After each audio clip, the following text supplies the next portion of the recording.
Have you noticed the word going global has been popping up everywhere lately, from smartphones and EVs to bubble tea and fast fashion?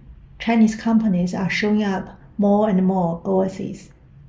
So today, let's talk about this wave of expansion. Why is it happening? What's driving it? And what challenges lie ahead? First, why now? A very real reason. China's domestic market has entered a stage where incremental growth is quite limited. Competition is fierce. So instead of fighting for the last slice of pie at home, many companies are looking overseas for new opportunities. At the same time, trade barriers are pushing them out.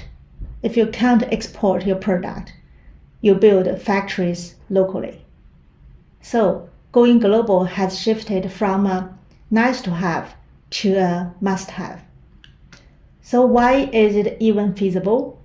Because China has a strong foundation, a complete industrial chain, a huge domestic market, and over the years, real progress up the global value chain. That's why we believe accelerating overseas expansion is no longer just an option. It's a critical strategy for Chinese enterprises to achieve high-quality, sustainable growth. So how big is this wave? We have three words: low base, strong ambition, and fast growth. Let's look at the numbers. In 2024, China accounted for 17% of global GDP, but its share in global ODI flows, stock, greenfield investment, and cross-border M&A only 12%, 8%, 6%, and 1%, respectively. In other words, our economy is huge, but our overseas footprint is still relatively small. Low base means huge room to grow. Now, ambition. A survey by CICC found that the share of Chinese enterprises willing to expand overseas jumped from 19% in 2022 to 49% in 2023. That's more than double in just 1 year. And growth. In 2024, China's ODI stock surpassed $3 trillion, ranking third in the world. What's more, the structure is changing.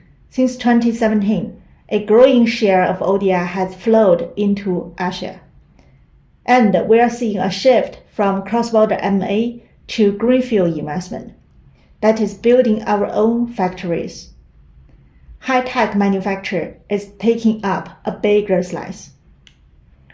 Simply put, we are moving from exporting product to exporting production capacity.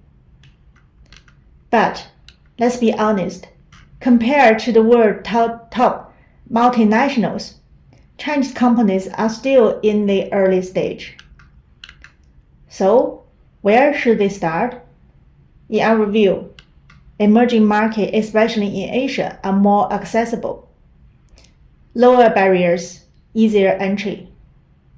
But to enter developed market, Chinese companies need to strengthen two things: branding and management.